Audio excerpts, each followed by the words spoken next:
Hola amigos, it is me, Alex Youngblood. I apologize for my absence the last month or so, or 2 months or 3 months. I'm not even sure when the last time I recorded an episode. Today is Saturday, May 31st, 2025. A lot's been going on the last couple months since the last time I put an episode. I was talking about it, I know, during the last episodes. I'm recording today just straight from my phone, iPhone SE. GoPro and the mic setup and all that stuff. We're gonna start back from scratch. A little rebirth here since we're taking a break, and there's a lot of change that I'm gonna talk about that's been going on. Martial arts journey continues, although I have not been as strictly competitive, or my training has not been intense in the last few weeks.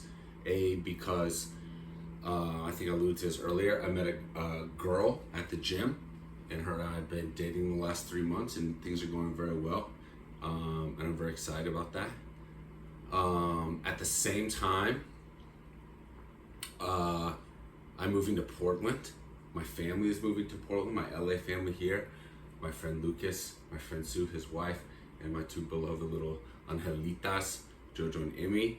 They're going to Portland at the end of June, basically in a month, and I'm gonna go with them. My intention when they first told me this, I took a week or two to think about it and decided I would go with them, and we just see how it goes. I'm concerned about the weather, the winter, living in a basement, not my own guest house, and perhaps it's time for us to start parting ways.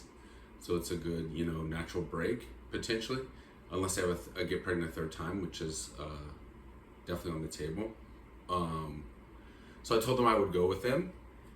But then almost immediately after that, I met a girl. A couple days within a week after that, I met this girl, and we've been dating ever since. And now it seems definitely like a legitimate reason to stay in LA or come back to LA. Because my number one priority still is those little girls, and this girl who I'm now dating is right up there. Because it's looking potentially like her and I could make two little girls or little humans. So yeah, that's cool and it's exciting.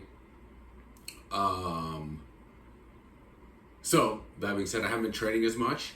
Just have been trying to spend as much time with all those girls, the girlfriend and Jojo and Emmy as possible, and really prioritizing that rather than getting the gym. And then also I was planning on competing in the World Championships here in LA, either with IBJJF or with Jiu Jitsu World League, but I had to fly this past weekend, Memorial Day weekend, but I had to fly home when my family planned to spread my grandmother Toadie's ashes in North Georgia at top of a mountain up there. And so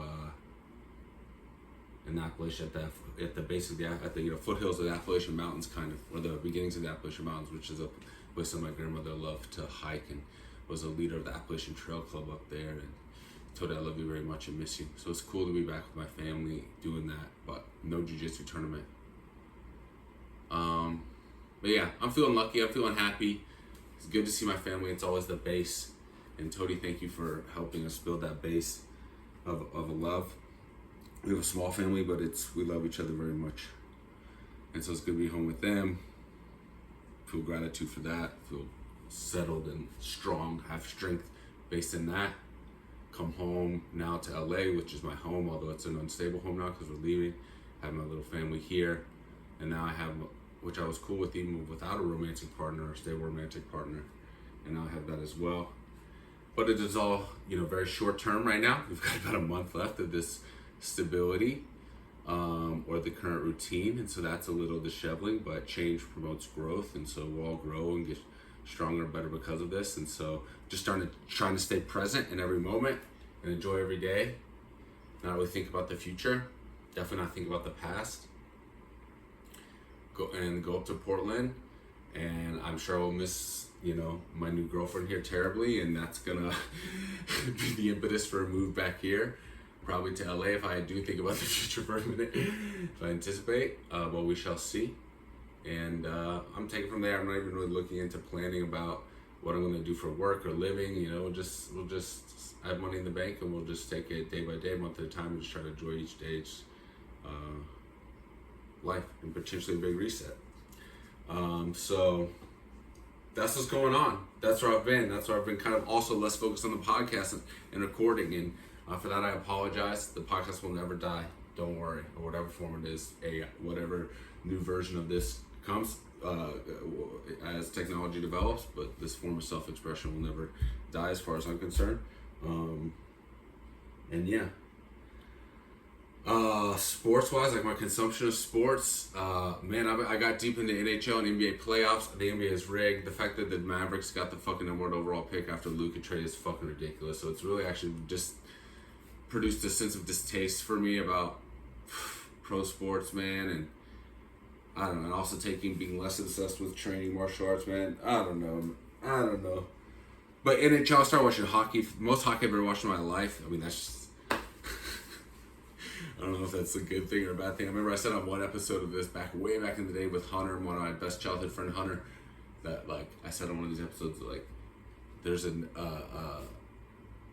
inverse correlation between like how good my life is going and my consumption of sports. And right now my consumption of sports is way up, which traditionally or historically for me would mean that my life is not going well. But I feel like my life is going well, and I'm just trying to focus on things. What am I gonna do? Consume politics and shit, which is shit that I used to be obsessed with. I am starting to get into like stunning time, watching documentaries with the lady, and started reading the Stephen Hawking's A Brief History of Time. So that's coming as well for sure in the pod. Way behind in MMA. I was just watching a little MMA this morning. I'm at like one championship 172 is like end of March. So I think I just watched UFC Mexico, was the last UFC I consumed. So like end of March, beginning of April, around like March or Madness time for my MMA consumption. So I'll get back on that. My goal is weekly podcast. Hopefully I'll be back on here in a week. I'm probably gonna keep this very short. That's what's been going on in my life. That's what I've been doing. It's been like stressful and it's been like internally less peaceful because you're navigating a new relationship and all that requires effort and late nights but it's great and fun and so much more, like adds so much more vibrancy and depth and happiness to life, but also complicates things and throw you off your routine. And then with this move, it's like, oh fuck man, I gotta find a way to get back to LA to make this relationship work. And so everything I've been doing for the last 5 years of my life may change. So that's scary, but it's exciting. So I'll be documenting that. It's like this new wrinkle. It's another reason why I haven't really recorded episodes. I'm like, what am I talking about? I don't know what's going on right now. I don't know if am I staying in LA? Am I leaving? Am I going to Portland? What's up with this girl? Is this girl legit? Is this thing legit? I don't want to talk about a new relationship if it's not legit. I don't want to seem like an idiot in a month if it's not legit, but it's seeming increasingly legit. So here we are. Alright, I love you all. I think that's it for now. I just had the impetus to record one. I felt like I understood my life enough to get back into it. Consuming Rogan. Where am I with my full Rogan consumption? I'm at like a year ago. So like this time, 2024. It's like beginning of summer, end of spring, 2020, April 2024, I think. Like 4/20, 2024 is where I am right now. Graham Hancock's doing a debate with some dude named Dibble. So I'll keep consuming Rogan, kind of get a very general, obviously Rogan skewed view of reality and politics and what's going on with the world. And it's going to take me about maybe towards the end of the year to catch up on that. And then I'm going to start diving more specifically into specific areas of discussion and investigation. So yeah, be your best selves always. I don't have any good advice. I don't want to sound like fucking arrogant or anything. I'm just trying to be my best self, be as like present as possible, be as friendly as possible, as patient as possible, as loving as possible. My ABCs I say to myself every morning is A for amor, so love, base everything doing love. B for, this one's kind of a stretch as far as my ABCs, because I do this meditation where I stand for 2 minutes in like a power pose, which is supposed to like increase your testosterone, either with your hands or your hips, like your hands overhead, like a big imposing pose, supposed to increase your testosterone. Do it for like 2 minutes. So do that, and these ABCs, and with every letter of the alphabet, I just do some like word that is like inspiring and like builds up my energy. So the first ABC is A for amor, which means love, starting with the base of love. B, if I say for being, which for me means like being present, just being, the state of being, which is like the now, the present moment. And then C for confidence. So those like the basis of it is like A for amor, love, being present and confidence. Be loving, emit love, and remember love at all moments. Be present all moments, try not to be stuck in the past or the future. Be present in the moment now. And then C for confidence. Be confident who you are and that everything's gonna be okay and that like your intentions are good. So I don't know. That's a little something I do that I think helps me be a better person. All right, that's 10-minute little app, quick app. Well, inshallah, God willing, talk to y'all in a week. I love y'all. Peace.